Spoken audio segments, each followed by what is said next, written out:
Kaiser Kabir.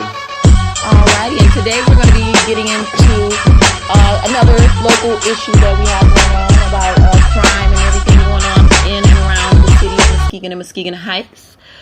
And once again, my name is Cruella DeVille. You can always reach out to me at teamcruella@gmail.com. Once again, this is Kaiser Kabir. I can be reached on Facebook under Kaiser Kabir. Also, my email is abstractpoet7@gmail.com. Alrighty, and again, we're going to be talking about the things that's going on in around the city in relation to crime in the area.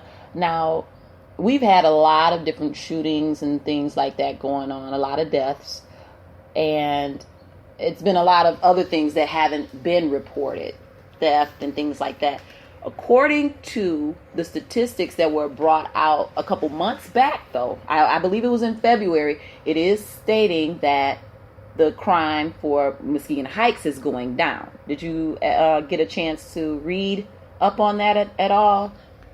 Yeah, I read a little bit of it. I seen the article, and it did say that the crime was going down, but not saying I'm a street person, but being out here, every day and just being around word of mouth and everything, I don't believe those statistics are correct because it's still crime that's going on in the city of Muskegon Heights. Right.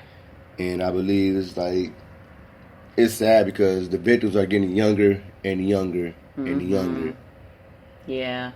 The one gentleman who actually was shot while I was in the library, that kind of shook me up because I was right there, and I believe he's still fighting for his life. It's a shame. Yeah, he's still fighting for his life right now. Yeah, we have to recognize there's a certain level of responsibility that we have to have right now, and if we want to keep ownership of our city, because we live here, we have a vested interest in it. So there are certain things that we need to do in order to make sure that our kids, our family, our city is safe. Now, what you were saying earlier about the crime, you don't believe that the crime is going down. The paperwork from a couple of months is saying that it did. And I have a little clip about that. I'm going to play that in a second. But I do understand what you're saying, and I agree. A lot of the crime is not being reported. Yes, indeed. A lot of it's not being reported. Yep. So on paper, it may look like it's going down, but, it's not. So let me get into this clip. It's about a little over 2 minutes. So let's get into that right now. Well, could this be the turnaround year for Muskegon Heights? The city has been riddled with crime in the past. Take a look at these numbers we showed you in 2013. At that time, state police said the West Michigan city was more violent than Flint. The Heights' violent crime rate ranked just below Detroit. But earlier this week, we told you that the crime rate had been dropping. We went to the Muskegon Heights police chief today, who remains confident that the city is on the right track. New at 7, 24-hour News 8's Marvis Herring asked him why residents aren't buying it.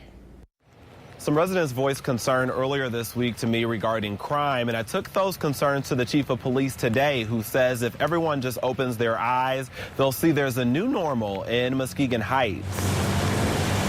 It's the city of friendly people, Muskegon Heights, and as crime rates show signs of improvement, you're looking at a new normal. Chief Joseph Thomas says residents have to let go of the past and lose their negative perception of their city to keep the momentum going. They're not looking at what's happening now. They're looking at what happened in 3, 4, 5 years ago. Muskegon Heights PD began a joint effort with state police in 2015 around the same time of Chief Thomas starting his position in the Heights.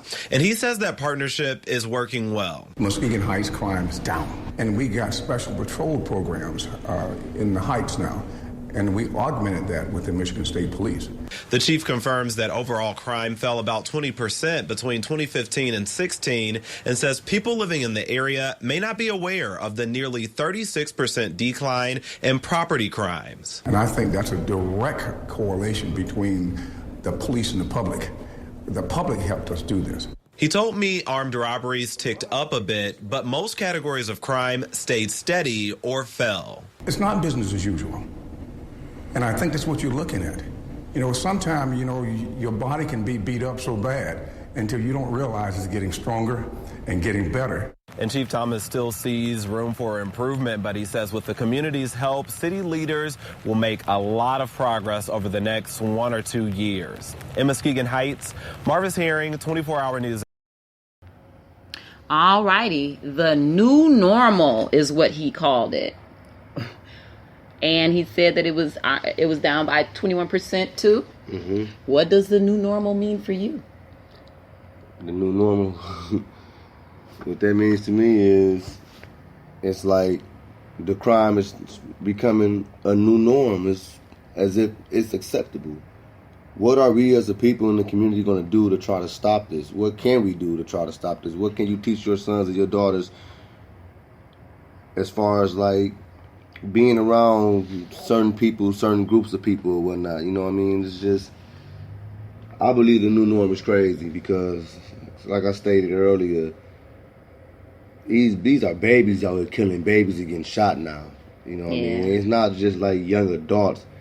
These are kids, literally kids. They still in high school. You know, 16, 17-year-olds, 14, 15-year-olds out there with guns. Like, where are they getting the guns from? Like, it's just so many answers. There's so many, like, different problems. We just need to work on solutions. We know what the problem is. So let me ask you this. He said that the chief of police I'm talking about of the Heights, he did say that they partnered with the Michigan State Police. Mm-hmm. They do have more patrols. Yes. And he said that people who make statements or comments such as the one that you just made are pretty much looking at what happened, not what's happening now. Can you speak to that?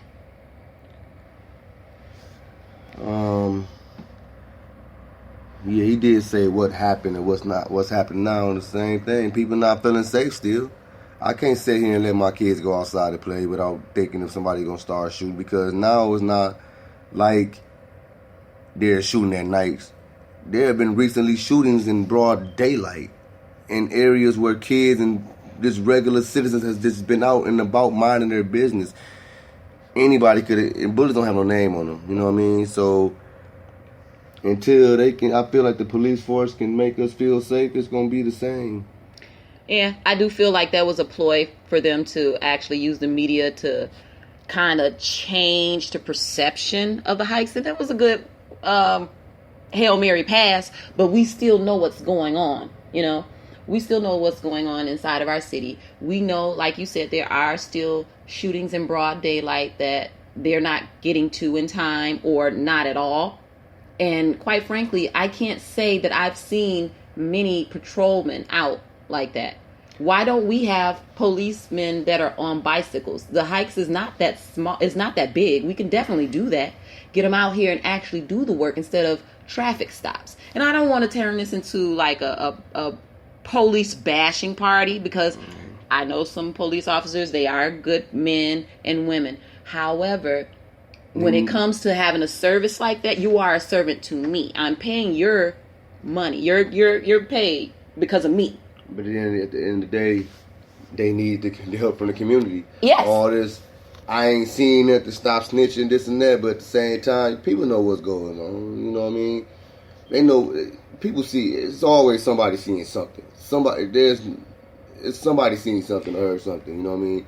I think as a community, we need to start helping out more so with the police force. Definitely. Call it a snitch, call it whatever you want to call it, but at the end of the day, it's not about being a snitch, not being a snitch. It's about the future of our kids, the safety of our kids, the safety of our brothers, sisters, and mothers, you know what I mean?